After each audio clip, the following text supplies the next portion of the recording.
Expansion and consolidation. In the 13th century, Delhi Sultan ruled Delhi, which was heavily fortified by garrison.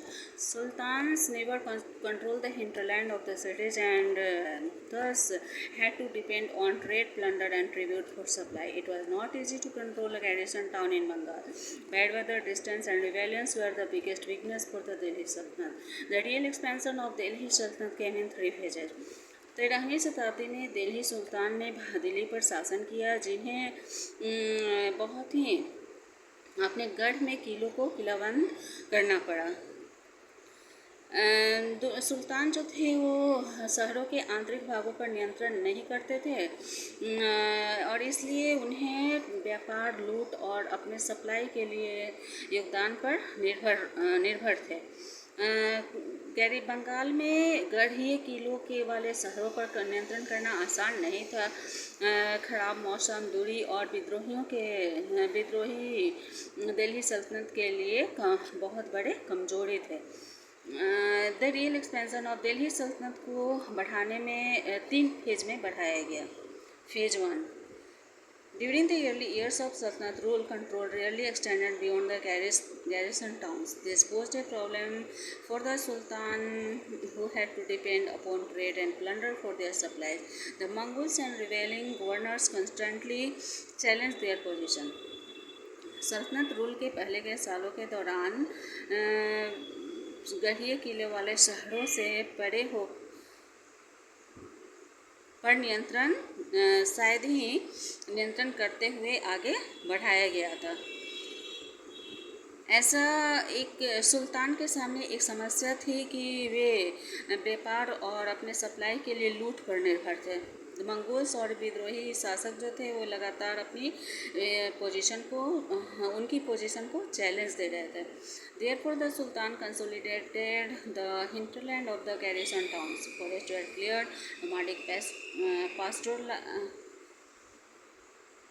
pastoralists removed and they were brought under cultivation. Rich landlords were forced to recognize the authority of the sultans. To check the power of landed chieftains and rich landowners, the Sultan brought. सुल्तान ने गढ़ीय किले वाले शहरों पर के आंतरिक क्षेत्रों पर को अपने में शामिल कर लिया।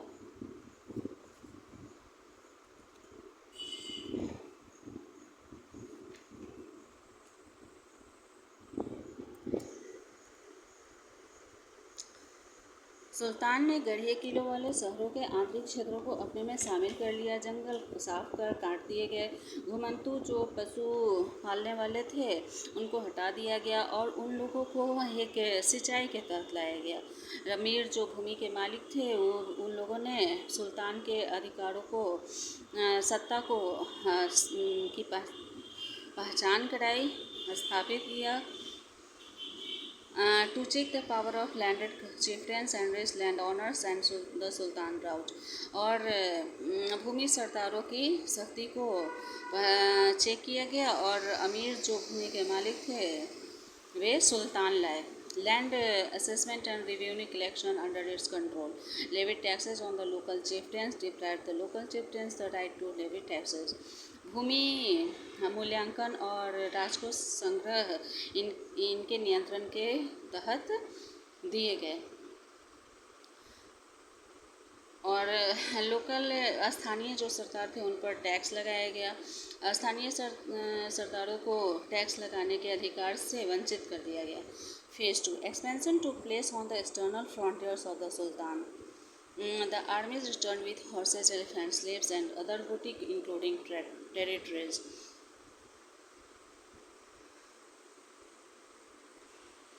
सल्तनत के बाहरी प्रदेशों पर, सीमाओं पर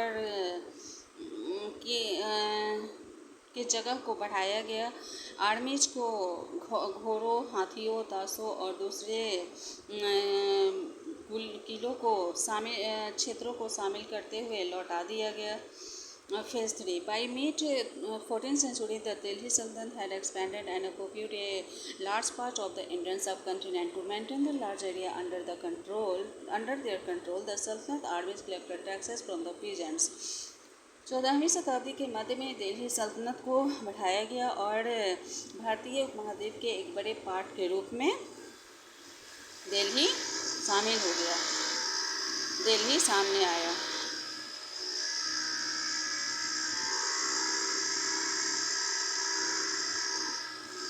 इसके अंतर्गत बहुत बड़ा एरिया मेंटेन करने का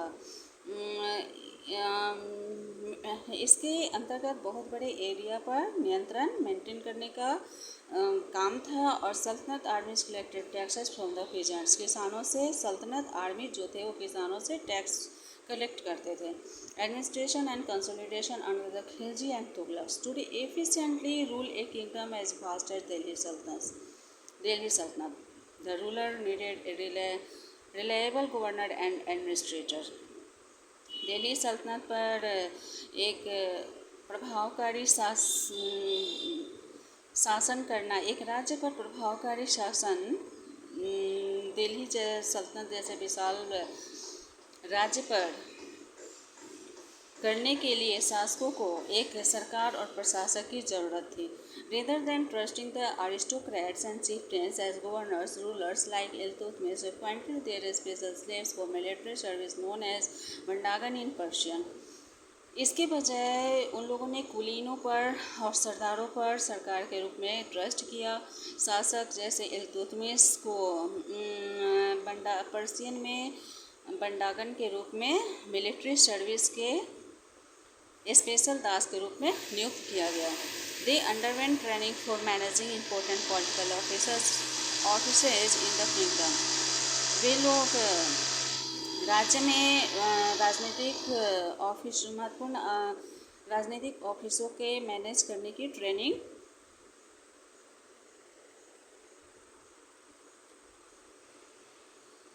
उन लोगों को राज्य में महत्वपूर्ण राजनीतिक ऑफिसेज को मैनेज करने की ट्रेनिंग दिए गए।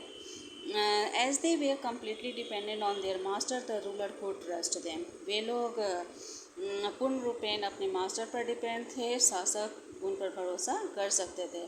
The Khalji and Tughlaq continued to use Bandagan and encouraged people of humble birth, who were often their clients, to high political positions. They were appointed as generals and governors. However, this resulted in political instability. The slaves and clients showed their loyalty towards their masters, but to their successors. New ruler had his own set of servants. Khilji और तुगलक जो थे वे लगातार बंडागन use कर रहे थे और जन्म से ही लोगों को अपने में शामिल करके अपना शासन बढ़ा रहे थे। उन लोगों के क्लाइंट जो थे वो हाई पॉलिटिकल ऊंचे राजनीतिक पोजीशन पर थे। उन लोगों को जनरल और गवर्नर के रूप में नियुक्त किया गया था। इसके परिणामस्वरूप राजनीतिक अस्थिरता पैदा हो गई। दास और क्लाइंट जो हैं वो अपनी लॉयल्टी अपने मास्टर के सामने प्रदर्शित कर रहे थे और लेकिन उन्हें सफलता नहीं मिल रही थी। नए शासक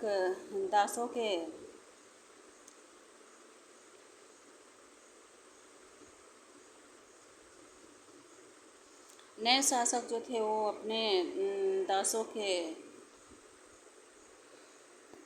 को रख रहे थे। Thus, a new ruler often saw a conflict between the old and new nobility in the beginning of his reign. The patronage of these humble people of the Delhi Sultanate shocked many elites, and author of Persian Tawarik were laid on criticizing the sultans for appointing the low and base-born to high offices. इसलिए एक नए शासक ने देखा कि पुराने और नए कुलीनों के बीच अपने नए शासकों ने अपने शासन की शुरुआत में देखा कि नए और पुराने कुलीनों के बीच संघर्ष पैदा हो गया। तो उन लोगों ने दिल्ली सुल्तान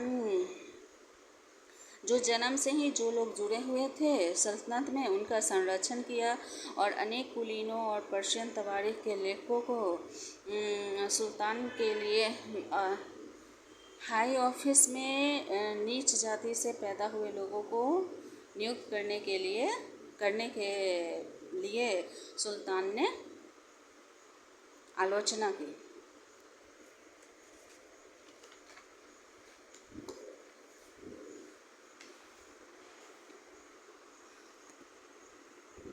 The nobility was a powerful group under the Sultanate. Most of the nobles were Afghan or Turks. Instead of paying salary in cash to the officers, the state granted the officers certain revenue arising from a piece of land or village reserved for this purpose. The land grants were known as iktas and their holders were called iktadars or muktis. This system was called the